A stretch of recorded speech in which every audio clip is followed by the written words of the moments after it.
Get started.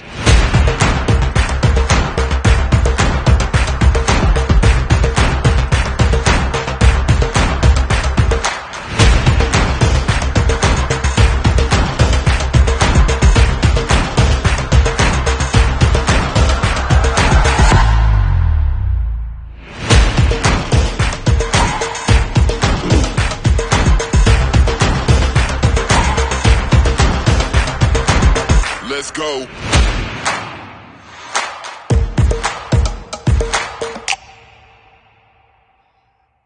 All right, everybody, let's go. We are here. It is no fear. We're going to be talking about cash discounting, surcharging, dual pricing, all the things that go around our world of Edge. But it wouldn't be a great webinar if I was the one presenting this. It would have no authority because we need the man, the myth, the legend, the man who's been in payments longer than I knew it existed, Mr. Danny Shard. Danny, how are you, sir? And how are you ready to live life with no fear when you're selling cash discounting? Absolutely. I mean, I'm pumped for this webinar. I'm pumped to talk to all of our partners. I've talked to most of you, or at least a lot of you, I think this week and last week, probably had 150, 200 conversations about this topic.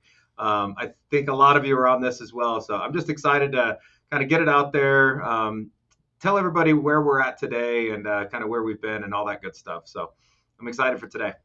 Well, thank you, everybody who's watching. I already see the chats coming. In fact, we can add these. You can kind of see Clark Pearson was the first one to put a piece in for there, said should be a great call. It is going to be a great call, a great video here on YouTube. You'll be able to watch it whether you're watching it now or in the future. And so we're just glad you're here. But first question, Danny. We've been doing this for 5 years now, whether it's cash discounting, surcharging, of dual pricing. There's been a journey and lots of pivoting and making sure that we're on the right side of everything. Can you tell us a little bit about the history, how you learned about this, and a little bit of the history of Edge and cash discounting at PayProTech? Yeah, absolutely. It's been a wild ride, I'll tell you that. I remember whenever I was first presented with cash discounting, it was a mind boggle to me at first. I'm like, really? Is this possible? Is this working? Two different sales partner of ours in different parts of the country were doing this. Both of them still write business with us today, but they really helped introduce the program to us and kind of stood by us as we've made it into the program it is now. And when we started, to be expected, we were complete rookies. We were doing it all wrong, but we were doing it the best way that we could. That was early 2017, before we even did a full launch. Kind of in a beta test with some of these select offices, and only one terminal type. It was Deja Vu terminals. We were adding line items on receipts. Our signage said something about adding a fee. It wasn't clean by any means. We were doing it on the global payments platform before we had the ability to board these solutions on EPX. We weren't able to eliminate PCI. We weren't able to cut out everything, do 4-digit pricing like we do today. So it was messy, to say the least. But it generated a lot of buzz, right? I mean, the cash discount program, and as all of us know, luckily we were the first ones, or one of the first ones on the front lines of offering this program. But as we all know, this program has just, taken by storm. It's snowballed. Everybody in the industry is talking about cash discount and offering it to every merchant. If you're not, you're behind the times, or you're just in denial of what this program really is. But it's evolved significantly, so from 2017, 2018, then we're doing it on our EPX platform. We're doing it with flat rate pricing finally.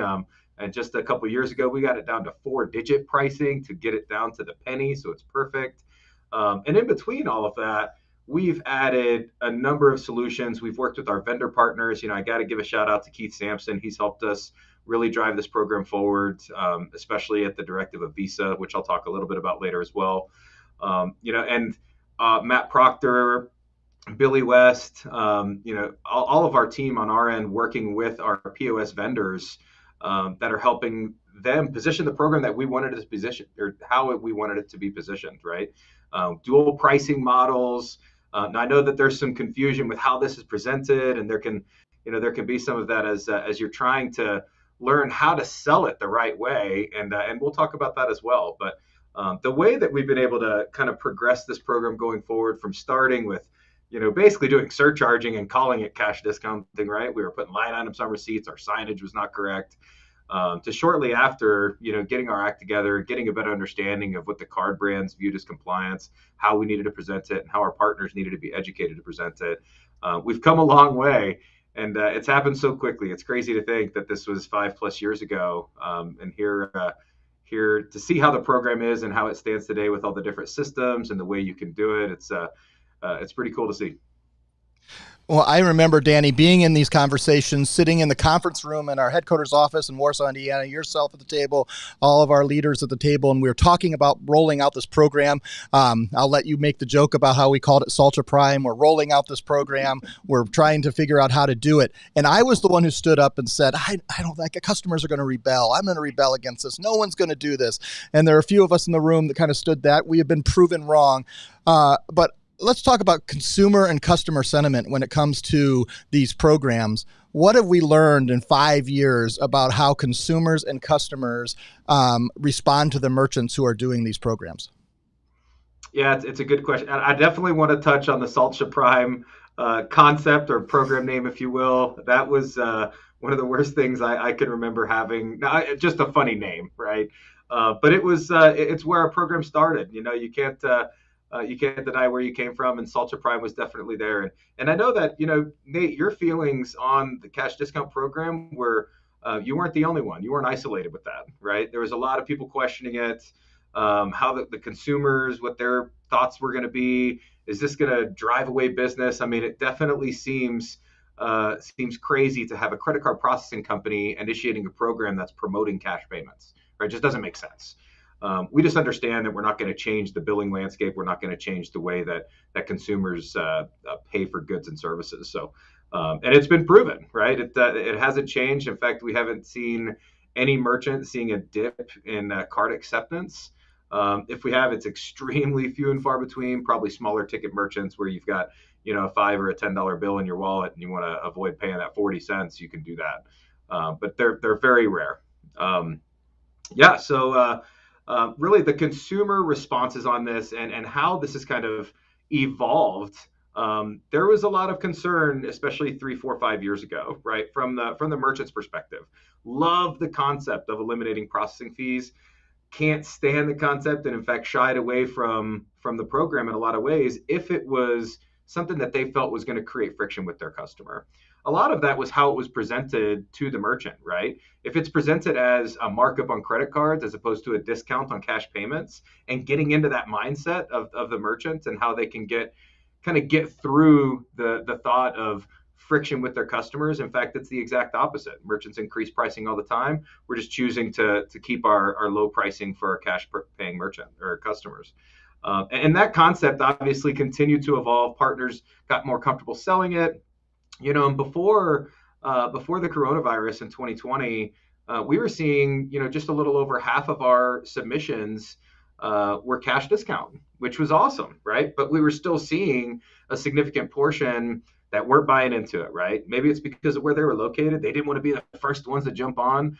Bring me 3 or 4 restaurants or similar places that are doing this, and I'll talk to them. And if they can convince me that what they're doing is not costing them business, then I'll do it, kind of thing. So we were seeing a lot of that too, which is where we still saw a lot of merchants that weren't moving forward with it.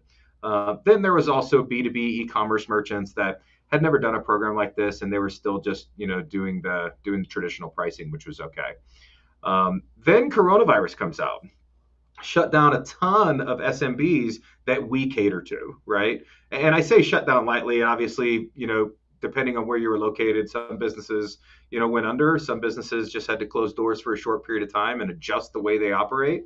But as a grand whole, the majority of businesses were severely impacted, at least businesses that we service, severely impacted with the coronavirus, right? And what we saw, and especially in the community I'm in here in Colorado, I know it happened all over the country, is communities rallied around these small businesses, right? They were, go out, get delivery, support small business. Let's help them get through this time. It was amazing to see these communities really surround these businesses and uplift them and kind of get them through these times. That being said, us as consumers became more sympathetic to business owners. We knew what they were going through, and the coronavirus, I feel, really kind of drove the cash discount program forward in a huge way, right? Because that major concern with business owners initially was the friction or impacting my customer. Well, with how the coronavirus impacted businesses and how us as consumers saw what they went through, business owners knew that, well, we've got to implement this program to stay afloat, and also our customers understand. So that was a big thing for us. I think now close to 80%, if not more, of our submissions are cash discount, which is huge, right? The program is just driving forward, not just because more merchants are hearing about it, but because they're also understanding that consumers get it. Consumers get what businesses go through. And it's when it's presented as you've got a cash option, a cash discount option, or a different price option if you're paying with card or anything else, they get it, right? And consumers understand. Business owners aren't as fragile to it anymore. They've gotten through this. Now they're eliminating processing fees. Now it's up to us to figure out how we can sell to those that are currently doing cash discount and doing it a different way. So, Danny, what are some of the ways that as we've evolved, we hear these conversations? And that's part of the reason we're doing this today is we hear these conversations, for whether it's the letter from Visa on April 4th or some of our competitors saying, hey, the way you're doing it, this way is wrong, this way is... There's a lot of scuttlebutt. How do you define the different terms now as we've come through? We have edge, there's dual pricing, there's cash discount, there's surcharging. How do you bring clarity to all these words and vocabulary we're now using? It's a good question, and it's something that I think a lot of us are still, or a lot of salespeople out there, if you're just getting started, especially if you haven't been in the business for as many years as cash discount's been around, and you're hearing all these different terms, if you're like me, your head starts to spin, right? Nate and I have always promoted, and Brian Linky's been right there with us promoting keeping it simple, right? Simplifying everything, and that's how I think sales should be. That's the approach that we like to take. So whenever we see all these different versions, different ways of explaining it, it gets confusing, right? So I think a good way to keep it simple is just understanding the different ways that each one of those works. I'm not going to go into cash discount. Is it 2.0 now that somebody's calling it? I don't really know what that means. I think, at what point are they going to start doing 2.1 and 2.2 like it's iPhone software? That's really not how this program works. It's very straightforward. Surcharging, got to register with the card brands, have to go through that process, takes about 30 days to do, have specific signage, and you can only charge it on credit cards, plain and simple. If it's a debit card, even if it's processed as a credit, can't be surcharged. There's specific line items on the receipts that have to be, I think it's either convenience fee or surcharge or something like that in the description. Very specific with the card brands. The challenge, real quick, that I'll talk about with surcharging from a merchant perspective is reconciliation. They're offsetting a portion of their processing fees. We all know in this business, the majority of cards accepted by a lot of SMBs in most merchant category codes is offline debit cards, right, or check cards, if you will. So those businesses that are surcharging are definitely offsetting a portion of their business. They're absorbing the remainder. And we all know with merchants, explaining cash discounting, for example, and eliminating up to 100% of their processing fees, a lot of times at the end of the month, they want to see what they've offset. That makes it even more difficult when you're surcharging and you're just offsetting a portion of your fees. Now you're doing it the right way and the way the card brands have done it for years, decades even, right? Got to register, got to go through this process. But the overwhelming use of the debit cards, I think, is what makes surcharging not as appealing as a cash discount program. Then you've got cash discount, as it's always really been defined, and really what that is that's a merchant in essence marking up their pricing and offering a discount at the point of purchase, right? And there's POS systems that could do that. Tough to do that with a terminal, obviously. There's some math and some calculation that has to go with that, but that's really the way cash discount is done and really should be done, is a discount for cash at the point of purchase, not necessarily a markup. Then you've got dual pricing, and that's something that we've done now for about 4 years. That first year and a half that we were starting out, like I said, it was incorrect. We weren't doing it the right way. We had incorrect signage. We had line items on receipts. Now, and if it's presented the right way, where you've got a price for credit and a price for cash, whether it's on your menu, on your shelves, you've got signage that states it. Hopefully, programs like this and dual pricing, it's going to encourage getting into more robust point of sale systems, right? That actually do it for you, that show it on the receipt. This is where companies like Paradise, that we've worked with forever, Retail Cloud, Vend, Hot Sauce, Keith, Matt Proctor, Robert Kramer, and Billy West, and these guys that were really involved, they worked with these point of sale providers that we work with and still work with today. They worked with them to help us build in this dual pricing model where it showed cash price and credit price on those receipts. That's really what we want. That's how this dual pricing model should work. You have a different price listed in each item depending on the tender that's selected. So there's a few different ways of doing it. Cash discount 2.0. I hear something about that from a couple companies, but I don't understand it. But I think it somehow fits into one of those that I just discussed. Well, and I think what happens is there is all this worry and concern about being compliant. I remember early on, we hired a payments lawyer to look over our program, look over our system, paid them so much money that I realized I'd made a wrong decision about 20 years before that to not be a lawyer and to let them wade in. But the real thing is, I think people are scared off when people use the word non-compliant. Even some will go as far to say is illegal in certain things. But the key is that we've always focused on making sure that we're providing the best compliant solution. What are some of the keys that help us do that, and why PayProtect is uniquely fit to be able to make sure that we're connecting with the card brands, we're working with the banks, we're making sure that the processor is happy? What makes it that us be able to find the right lane there? Yeah, and this is kind of the no fear portion of today's webinar and kind of what we're really talking about, right? And it's the way that we've been able to position our program over the last several years. And Keith has been a major driver of this. Me and him work very closely on the program as we continue to progress it. And we're also able to run everything by Visa, right? With our size, Visa's a sponsor at many of our roadshow events. And everything that we do is really nearly at their approval and at their direction, right? From our signage to how we're presenting our dual pricing programs to all of these things, right? So we want our program to be on the up and up all the way through, from how partners are accepting it, how hopefully it's being presented to merchants. I'll talk about that in a little bit.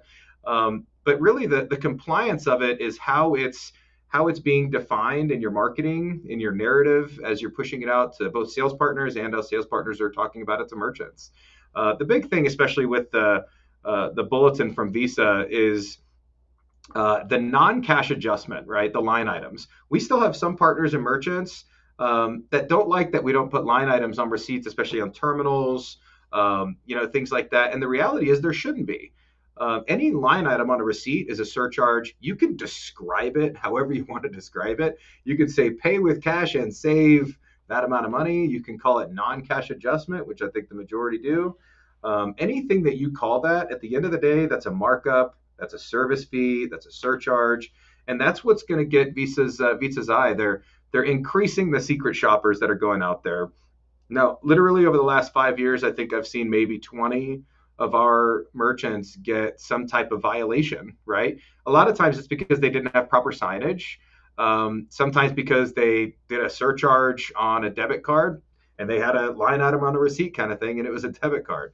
And that's where there's still some gray area in this program whenever it comes from Visa's perspective, because as a secret shopper, I don't know. All I know is I use the Visa debit card. There's a line item on a receipt that says surcharge or that says non-cash adjustment or something like that. Now, any one of those that happens, we've been able to work closely with the merchants and define on the DocuSign that they get from the card brand stating that they're doing a cash discount program, provide a snapshot of the signage that they have at the point of entry and point of purchase, and it goes away, right? Merchants just need to respond. If they don't respond, I think it's 60 days. They give them ample time. But if a merchant doesn't respond, Visa turns off their the ability to accept the card type.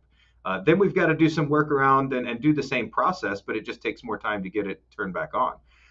All that to say, our program was really directed by Visa. We've ran it by them, and it's something that we continue to want to evolve as we get direction from the card brands. We see a ton of other companies out there that are doing it a different way. Is it going to be very hard for Visa to police this program around our industry? Absolutely. Are your merchants going to hear from Visa or see one of these secret shoppers?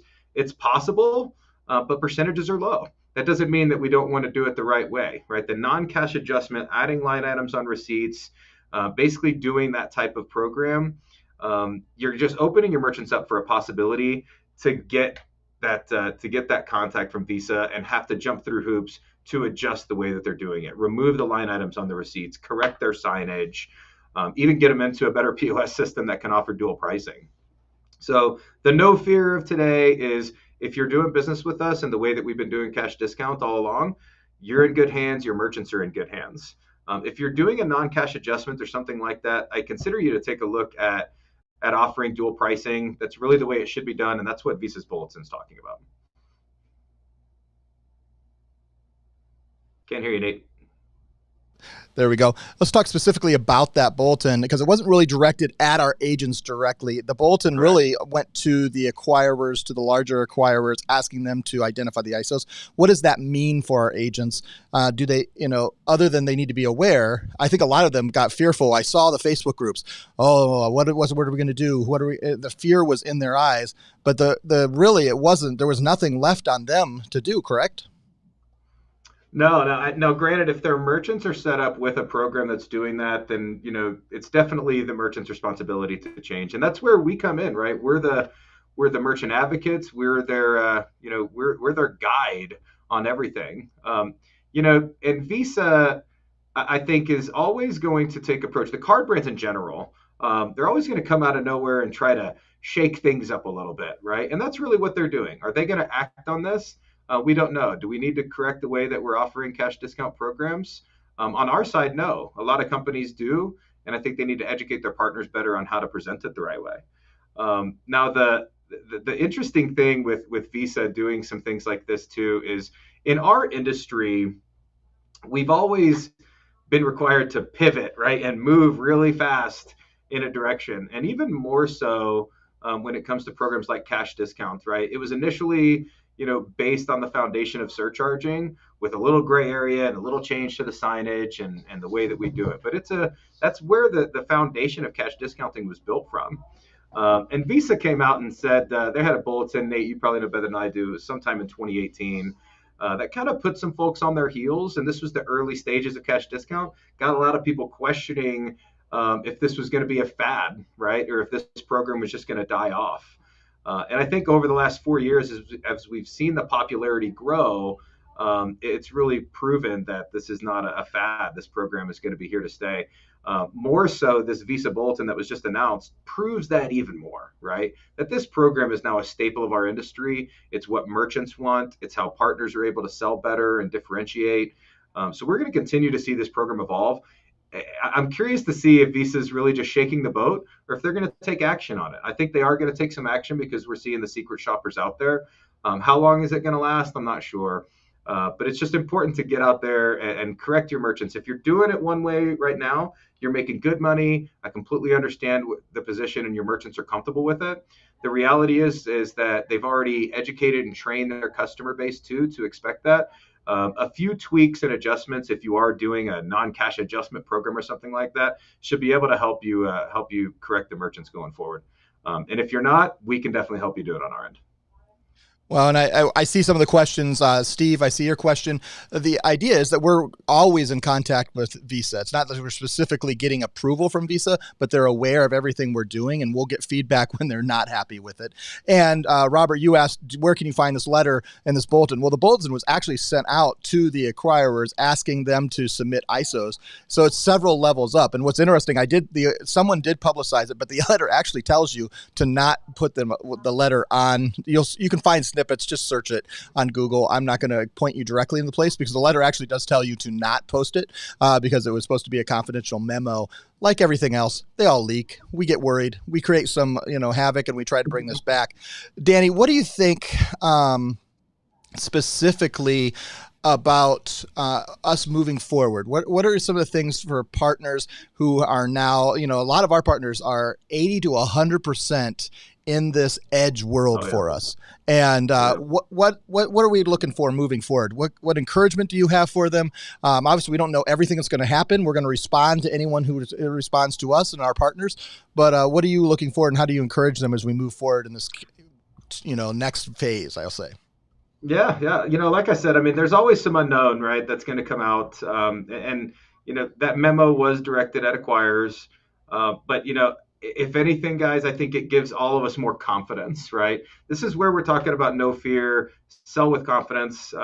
Whether you're doing a surcharge program, which we have some merchants doing, and that's totally fine if that's what they're more comfortable with, or a full-on dual pricing edge type of program, maximizing revenue, maximizing the amount of savings that you can show a merchant. Whatever program it is you're offering, do it with confidence. This memo just validates the program that we've created and presented and put in front of you to sell to merchants. We're confident in it. We've definitely ran it by Visa. They've been at our roadshow events. They're seeing how the program's presented. They're seeing our signage. So we're a complete open book. And we have to be with our size, with our own platform. This is not something that we're trying to hide behind the scenes or be below the radar. And just try to get as many, we can in until, things come to a head. Our plan is to get in front of it as we have. And that's why, we've been doing it this way for the last several years. We're going to continue doing this. But as things need to be adjusted, as we need to pivot, I told Nate last night that Friends segment where they're trying to move the couch up the stairs and Ross is yelling pivot to everybody. That's kind of how I see us in the industry because we're constantly having to adjust, whether it's the way POS providers work with us, whether it's the way platforms need to adjust, pricing adjustments that the card brands push out, this cash discount and the way dual pricing needs to be presented to merchants. All these things are just ways that we as salespeople in our very busy and ever-changing industry always have to pivot and adjust. So nothing new. Sell with confidence, though. The program that you've been selling is something that you're going to be able to continue to sell, and we'll update you if any changes need to be made. But right now, we're great. Well, as we move forward, let me bring up a few of our comments. Jason Baker asked, what's the most popular terminal for dual pricing right now, Danny? That's always a hard question, but when it comes, I think, specifically to terminals, what are you learning? Yeah. If we're just Jason, good to hear from you, man. I hope you've been doing well. If we're just talking basic countertop terminals, we're hearing nothing but good things about the Desk 3500. We're also doing more of the Move 5000s, which is just the upgraded version. Does Wi-Fi and 4G capabilities. Both of these have cash discounting built into them. They've got detailed batch settlement reports as well. That's a very basic system, though, basic unit. We are doing a ton of pay anywhere. A little snippet for you guys on pay anywhere. Love it or hate it, it's got a place in our industry, right? Some of you have grown to love it and just worked through any challenges as you've tried to identify the right merchants to set this solution up at. Some of you had a bad experience 1, 2, 10 times and you'll never sell it again. Completely understand both of your positions. Pay anywhere has gotten a ton better. The solutions that we have gotten much more reliable. Obviously, we're using PAX devices, which we love. We're continuing to add more of them, so we've got some more coming up the pipeline as well. Mobile readers are coming out, which we're really excited about. But a couple of years ago, Pay Anywhere processed 1 billion annually across all of our entities. Last year, it processed 8 billion annually. So it's getting better, right? It's massive and it fits a number of merchants that we want to place. That's also been a staple of our offering, Jason. So if you're looking for kind of a base model point of sale, whether it's just the terminal features or they want to have a little bit more functionality with inventory and things like that, Pay Anywhere can be a good solution as well. The A920 seems to be the most popular. All right, a couple more questions, and we'll take all your questions. If you're watching this afterwards, so I'm going to come to you, Danny. If you're watching this after 1 o'clock, April 28th Eastern time, it's almost it's a little after 1:30 now. How can whether they're active partners with us or prospective partners with us, how can they get some of their questions answered, specifically about cash discount or anything to do in the payments world after this is all over, Danny? Yeah, I mean, reach out to anybody on our team. We've got a large partner relations team. Our partner support team is really responsive. You can email partners@payprotect.com. You can reach out to our queue, 844-334-9625. Goes right into our partner relations queue. You can email me, Danny@payprotect.com. I encourage you to reach out to Brian Linky, blinky@payprotect.com. If you have not had the experience or the pleasure of connecting with Brian Linky, one of the best guys you'll get to know in this industry, really knowledgeable, fun to work with. Talk sports with him if you're into that kind of thing too, because he's an encyclopedia. But reach out to any of us. We're all here to help. Any questions that you've got, whether it's about our partnership and wanting to become a partner, or if you're a partner today and just looking to get back started, anybody can help. Absolutely. And let me bring up a few of the other, I'll bring up the most popular things. Cole Hoskins said, who's down to start a Nate Manahan fan club? All for that. Let's see who wants to join that. And then also we have D-Shard equals GOAT. That's also very popular there. Jeff Johnson asked, do we have a recent video that teaches our salespeople to present the case for cash discounting dual pricing? And the answer is we have several videos out there, but what would be your first advice there, Danny, about that? Yeah, I mean, we've got several videos, Jeff, on mypayprotect.com. I'll make sure that we've got them updated to reflect, some of that conversation. A lot of it is just the conversation and how you're discussing it with the merchant, right? Presenting it as a discount program, presenting a different price for each item based on the tender that they're selecting.